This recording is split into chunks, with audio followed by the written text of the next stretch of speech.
Anjali Kamlani is standing by for us with an exclusive interview. Anjali.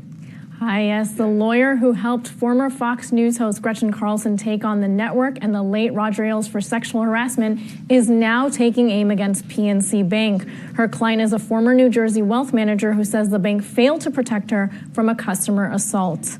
Nancy Erika Smith, partner of Smith Mullin, join us from Montclair, New Jersey, along with Yahoo Finance's Alexis Keenan. Thank you for coming on today.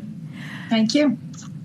So we know that you've built a really good reputation on taking on high-profile clients. You have two people play you as a character, both in a Showtime show as well as a movie. So it's really interesting that you've taken on this case. Can you break down why?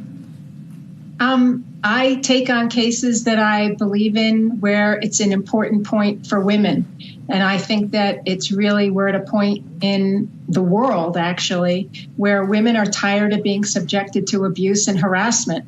And a woman who comes to me with a credible case where she's really been harmed by a company just not caring about sexual harassment and not protecting women from harassment and responding to it in a prompt and effective way, I'm interested in all of those cases. I like to represent all kinds of women. I represent secretaries and waitresses and anchors. I want to make sure that all women have a safe workplace, and we've not succeeded in that. I've been a lawyer for 39 years.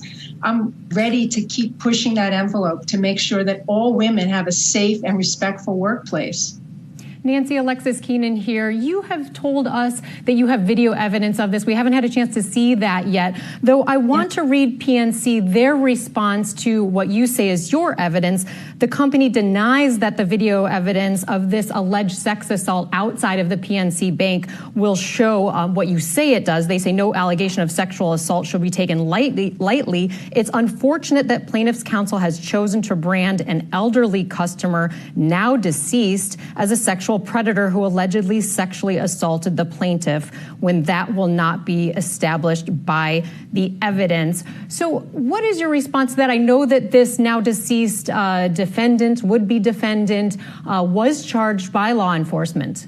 That's right. And they saw the video. They're the ones who got the video. My client was interviewed on video before she knew there was a video.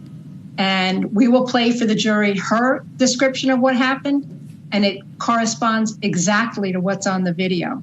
Also, I find that interesting because the branch manager at the time at the Glen Ridge branch where this happened told the police in a taped, recorded interview that the assaulter was regularly harassing women in the branch, that she had asked him to leave on several occasions, but he always came back. And the branch never closed his account.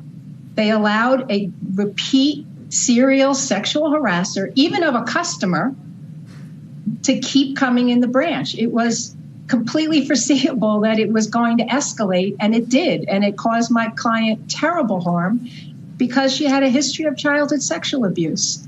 And it triggered awful response, post-traumatic stress disorder, in somebody who had overcome a lot and was rocking life in every way.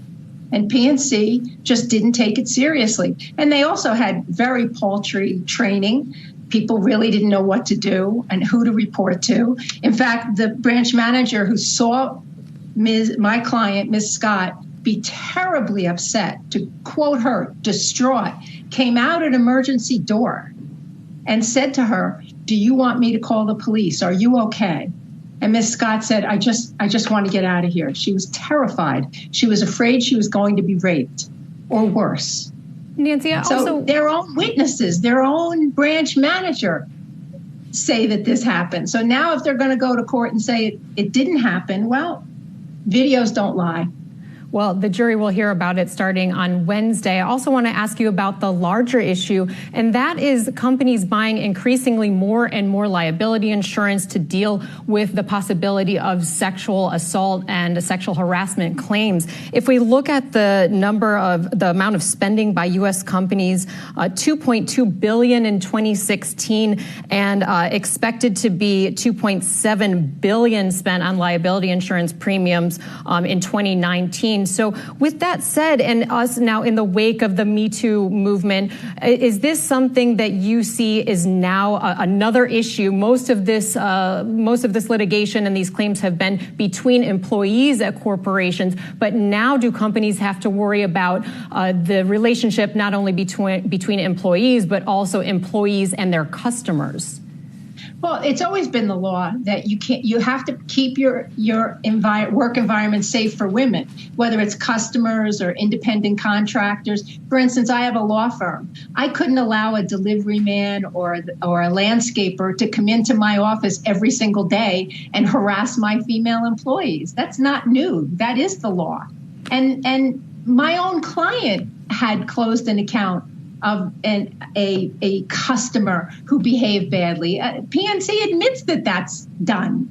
So why would it not happen if you have a repeat sexual predator, a repeat sexual harasser? With regard to the insurance, I think the company should spend money making sure that there are women in leadership, which has been proven to reduce the amount of sexual harassment, to do real training, not a little computer program that you can do something else while it's on your computer, and really take it seriously and prevent it. I don't think insuring against it is the best response. Let's end it once and for all, finally. Nancy, do you anticipate that there might be, future movements from companies, shoring up, like you're talking about, the training and what they need to do in order to avoid this situation? That is my dream. It's been my dream for 39, almost 40 years. Yes, I think we need to prevent it. Women deserve a safe workplace. We all suffer.